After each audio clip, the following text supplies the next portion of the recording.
Jimmy on LinkedIn, love the advice. It's right on point. A lot of people don't understand the favor aspect. Most want you to do them favors, but want to charge you for when you ask for a favor back. Well, I mean, that Orko you've seen, even for things that we've done on kind of exchange of services rate, basis, and how those can kind of get a little crazy. I actually have a definite opinion about that stuff, as where if you would ask me my opinion maybe like 10 years ago, it would have been completely different. Just if you can, just pay them. Like, try not to get favors, try not to do exchanges of services too much, because in my experience, it always kind of feels unequal or lopsided. Like, I always feel like, for me personally, that I'm putting a lot of work in extra, that, you know what I mean, that's not really an equal value. I'd rather just pay you and have you do a great job and show my appreciation with paying, than it being like a favor or like a homie hookup. I don't really like to be indebted to people. And I have been in experiences where, I've also been guilty of this, of just wearing people to the ground with favors. You know what I mean? When you just ask too many favors without anything in return, like, you kind of can kill some relationships and some goodwill that you had with people. That's a very A good lot of point. Yep. times, and I am guilty. I am guilty of this, definitely, in the past, And of you just have to not do it even. though, right? You're talking about, like, in the early days, and sometimes you have to do it, right? So if you are an artist, a musician, you're kind of just getting your start. You don't have a lot of money. Sometimes you do need to ask for favors, but I'm a big believer in trying to have kind of an equal relationship, right? Try to give something of value back or first. Anything, Yeah. or just at the very least offer. A lot of times, if people are giving you that homie hookup, they're not gonna, they're like, no, man, don't worry about it. But they do appreciate that you offer. You know what I mean? So make Yeah. that offer. I mean, if it's the very least, like, yo, I'll take you to dinner like tomorrow. I got you on this thing. If you were in a position where you could give them a hookup on something, just be like, you got just some kind of. But when you get to that point where you can afford it, like, don't just take advantage of people's generosity. You know what I mean? Yeah, and then guys, you also have to remember though that the pendulum swings both ways, right? So we can take advantage of people's generosity, and then it can burn bridges and hurt relationships. But sometimes you're the one that gets taken advantage of, and that's something that I have experienced more so in recent years. I had, for example, an exchange with someone, and I ended up doing like $10,000 of legal services. And it was kind of crazy because what was kind of promised to me never really came to fruition. Right. And on top of that, because it's one thing we don't really get that, eye for an eye kind of value exchange, which doesn't always happen. That's okay. But there was an additional layer of just, I really felt taken advantage of, just in that I wasn't really thanked. And not that I need my ass kicked, or I need my ass kicked, my ass kissed. But it would have helped in the extent that they weren't able to really come through in the way that we had discussed for whatever reason. And now I feel like I'm being taken advantage of. That really did kind of burn the bridge for me.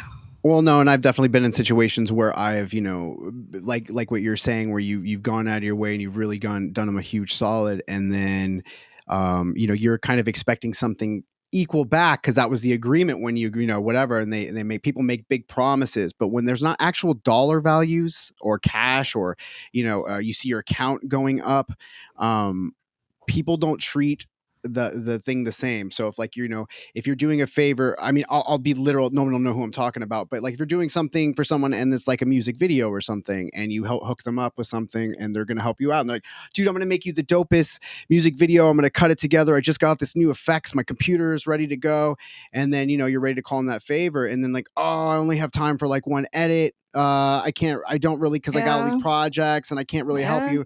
I really appreciate everything that you did. I appreciate those songs that you wrote for my other project, and you produced for me, but I just can't, I just don't have the time, and then I'm out, and it's because he's already got the thing that this, he already got the, was it quid pro quo, whatever, he already got the quid pro, where's my quo, you know what I mean, like.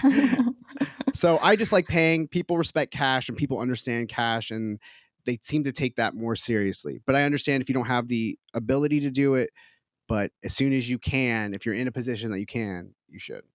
Yeah, I and don't then know. That's also me. just take, I guess for me also, because I had that kind of similar experience where I helped some people and then they never came through on what they were promising to me. Um, and just a learning experience. Not to say that I'm never going to help anyone who's kind of in a hot spot, and I still do from time to time, but I'm a lot more careful with how Mhm. I do it, who I choose to do it with. And that's on me. I can't be pissed off if I'm like, all right, cool, I'm going to dump $10,000 worth of my time into this before I've had them kind of come through on their ends, and just being smart about it, knowing that people get busy, people have catastrophes. I mean, all kinds of things can happen. So you just have to be careful with how you spend your time and money.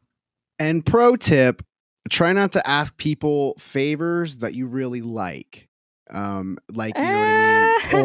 Or Anticipate like, that there may be a problem. Is that what you're saying? right. Yeah, Yep. or like family members, because when people let you down when they say they're going to be there for you, it's like it can really kill the relationship whether you really acknowledge it or not. Like you will hold a grudge against those people that, that did not come through. And it's Yeah. really awkward when it's like your brother. It's really awkward when it's like, one of your friends or even your girlfriend. So it's just like just be careful of who you are accepting favors from. I mean, if it's somebody you don't really know, I mean, it's easier to kind of blow them off if they let you down, and then they just won't get further work from you. But I mean, when it's a family member, it gets a little tricky. Yeah, or even just expectations. I think that every artist has to kind of deal with this at some point.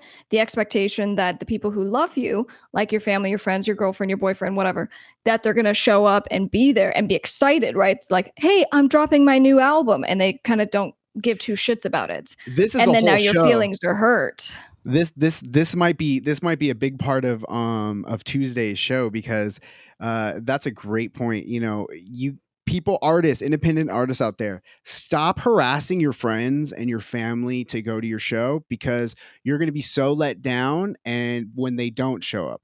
If your friends want to show up to your thing, they're going to show up to your thing. They know, they see your posts, they see when it's happening. But when you're like harassing them every 2 months to, for $10 ticket that you can go meet them at the Circle K, or I mean, and do a ticket exchange, and you're out there hustling, dude, it's not even that serious, really. Like, put a But little it's more effort okay, into I your think. marketing. I think it's okay also to remember though, right? You got to deal with your own negative feelings, right? Not just harbor animosity and hatred because you didn't get the support that you thought you were deserving of. But Don't you also have blame to think, them. don't blame them, but also just remember, right? So if like, your best friend was never supportive and didn't show up to your Oh, I shit take or notes. whatever, like just keep a note of it. Or like when people circle back around, right? I've had this happen many a times. Someone who couldn't have given me, the day of any moment to help me with something when I needed it. And then they come back later because now they need legal help. Right. I had a song I wrote in law school actually because this was already happening at that time. It was called Comes Around. What goes around always comes back around, and it just had to do with this thing that I kept experiencing with someone who wouldn't help me or shut the door on me or talk shit about me.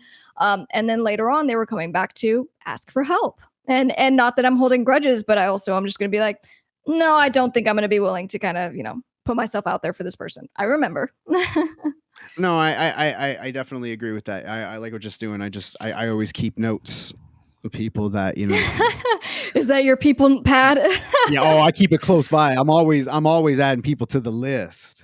Now, Yeah, I agree with don't you, get on but that Orca's list. my point is just when you harass your friends and stuff, it's like, people don't like, if you're, especially if you're in music or if you're in filmmaking, it's all art and it's very subjective.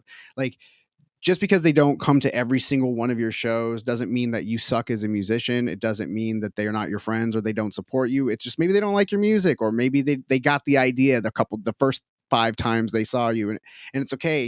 And if you're relying on your friends and family to be your audience for your live shows, like, you're in trouble.